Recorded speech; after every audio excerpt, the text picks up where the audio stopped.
जा गाल में, अरे वाह संगे दिलवो ले जा रुमाल में। वाह भैया हमारे ये समझ में नहीं आवत, वाह दिल हो गया खिलौना हो गया है, हैं? कहूँ बोतले में भरात बा, कहूँ रुमाली में जात बा। अरे वाह कितना जने कहिए हमार दिल टूट गया, वाह कहिए हमार दिल टूट गया, अरे वाह फलानी हमार दिल तोड़ दी, फलाने हमार दिल तोड़ दे। वाह इतनी बड़ी हो गई आज तक समझ नहीं पाए। वाह साइंस बताता है दिल में हड्डियां नहीं होती है, ये टूटत कैसे? हाँ टूटत ना ऐसे बिथरा जात है जैसे कांकर। वाह ये पड़े है, इनका टूट नहीं रही काका, छेद हो गया है, इनका बिथराई गई रही। वाह तब ये उम्र में दो दो तीन तीन छिलक। समझदारियां समझदार ना जोने दिन चाची से बताए ना तार बढ़िया कुटाई हो जाए। हेलो हेलो बड़ा बढ़िया उधर कोनो दुल्हन अपने दुल्हा के मनावे। अरे वाह काका पहले के जमाना के जोन मेहरारू रात रही नहीं, वाह उनके अंदर बड़ा संस्कार रहत रहा, पर्दा रहत रहा। अगर दुल्हा रिसियाई जाइए एक हफ्ता मनावे, लेकिन आजकल के जो नईकी बड़की माई आवती हैं, अरे वाह एक महतारी बाप अपने बेटवा का नाम रखबई करत, मेहरारू आवती है ब्याह में स्पेशल नाम रखे, एक एक दो दो या छड़ के चली गया है। आर के यस पीयूष कहानी कौन कौन नाम चली गया है, कहीं ये फलाने हैं। अगर दुल्हा रिसिया कहीं है जी ए हमर बाबू ए हमार सोना, मान जा कहे रिसिया ना दुल्हा सोचे तनी मनावत या आज मनमाइली मुँह मुँह घुमा ले न तने में गरमाई जाए। खाया तही रुक नाती खाया चाहिए जी नहीं खाया तेल लगवा बता हमसे जाता ही हम खाए सोवे तोरे जैसन 72 जाई है मनावत है तो कपारे चढ़ा चला जाता है जाते खाए सोवे। लेकिन पहले जमाना के मेहरारू यानी कि चाची हरे काका हरन के मना में कैसे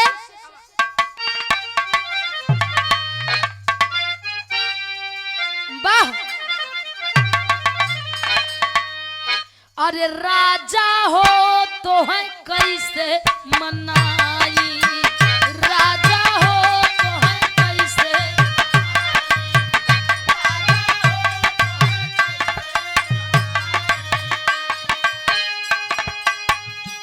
अरे रतिया में हमरे न लागे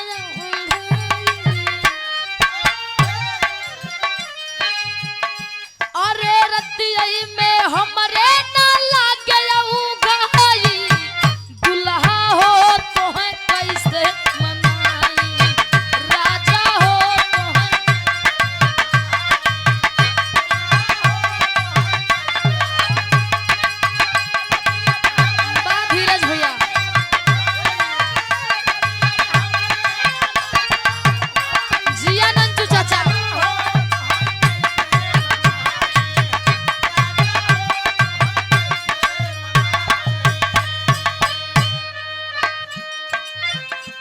बल पनवा हो आई गई जवानी बल पनवा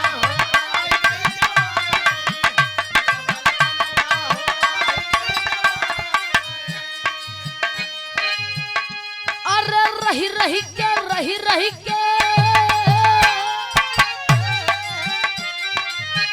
रही रही सजिया पे मदाना सताई दुल्हा हो तो है कैसे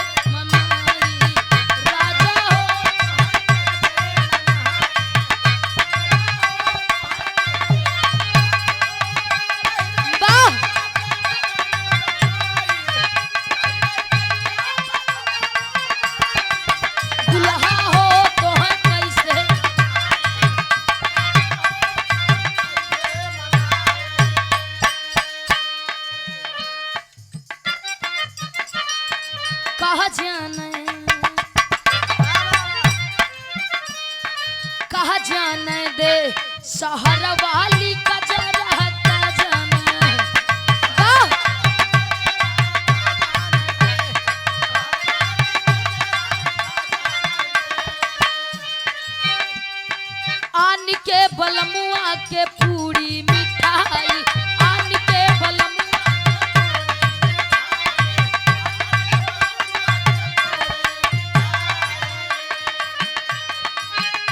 अरे अपने बलम का भी गोई गई बजर अरे अपने बलम का भी गोई गई बजर का जाने दे शहर वाली कजरा वाह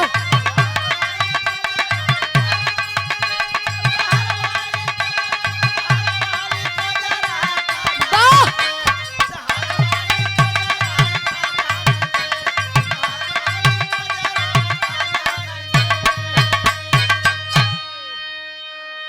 का जाने दे शहर वाली कजरा भैया पहले जमाना के चाची घरे रात अमावस के दिन काजर पा रहे कोसा में और रात में सबके लगाए थे छोट से लेकर बुढ़ापा तक का कहे भैया बेटवा लगाई लिया नहीं अगले जन्म में छछुंदर हो गया सबके लगाए दे लेकिन आजकल के लड़कियां 400 के 500 रुपये कजरा अकेले लेती हैं लैक्मी काजल लगा लेती हैं जनाता ही नहीं ने काम करती हैं एक चीज 3-4 जगह काम चला लेती हैं होठों पे लगावती हैं इहों पे लगावती हैं आँखों में लगावती हैं बटरो बनवती हैं भाई इनका ज्यादा जानकारी बा चाची इनसे बराबर खरीदवावत रहा भैया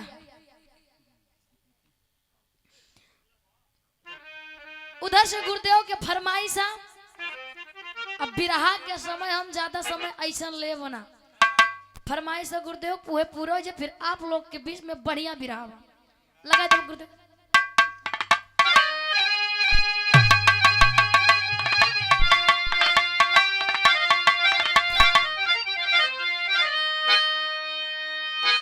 एक भट्ठा वाली गाँव है काका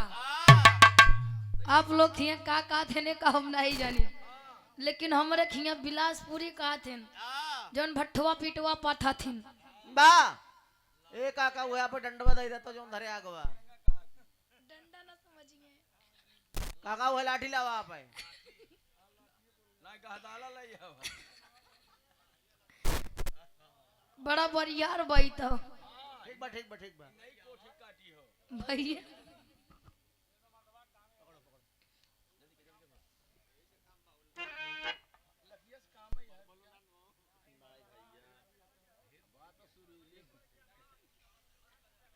सही से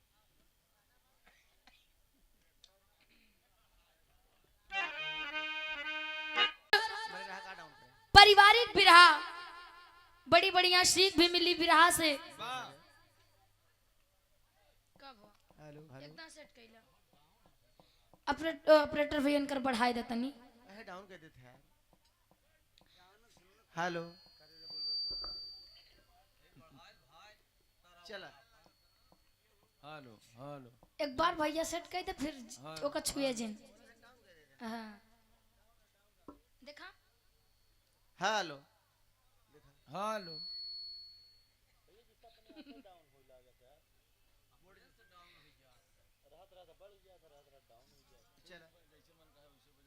वाह आप लोग उधर से बड़ा बढ़िया बढ़िया सुनबे हैं वाह नई की भोजपुरी सब होई है अरे वाह काका हम चाहते तनी कुछ पुरनकी दे दी हाय हाय हाय हाय देसी जोन होते हैं वाह कहा जाता नई की 9 दिन वाह पुरान सब दिन अरे वाह जोन मजा पुरनकी में रहा था हाय हाय हाय वो नई की में नहीं मिलत क्या बात है कहा जैसे बहन पानी के लकीर खींच दिया वाह 5 मिनट बाद वो मिट जाए अरे वाह वैसे भोजपुरी गाना हो गया है ओ एक लगन में बाजे वाह दूसरे के लगन में ओकर कीमत खत्म हो जाए लेकिन जोन पुरान होता वाह वो पत्थर के लकीर होता वाह जैसे पत्थरे पे एकदम खींच दिया अरे वाह हमेशा हमेशा के लिए हो जाता हाँ चाहिए तो मसाला पीसा हाँ। सिलबट्टा पे हम चाहते हैं आप लोग के बीच में अगर उतना दूर से आए ही गावे वाह कुछ अपने कैती वाला दे दी अरे वाह आ भैया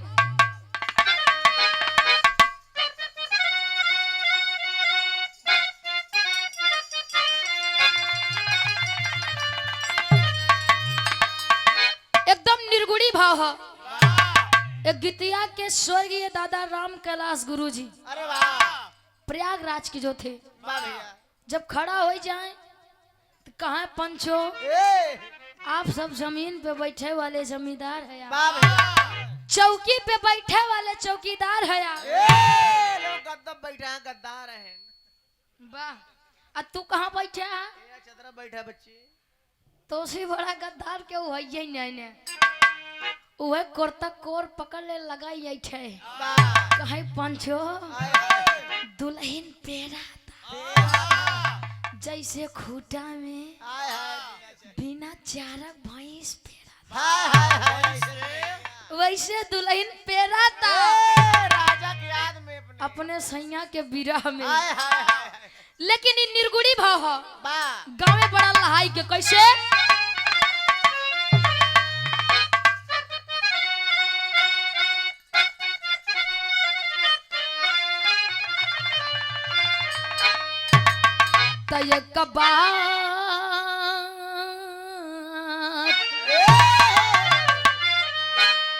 एक बात मोरी सजनी एक बात मोरी सजनी गठियाला चुनरिया में एक बात वाह भैया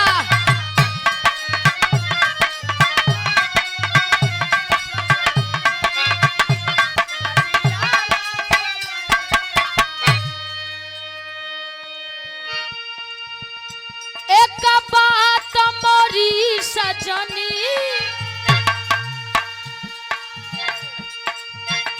गठियाला चुनरिया बिना मोल के बिकी जईबू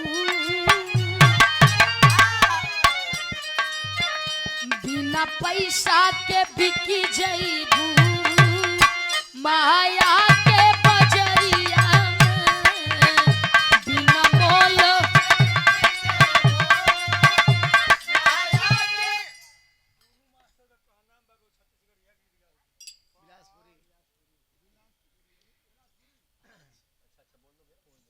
वाह फरमाइश पर गुरुदेव तो हो ही जरूर।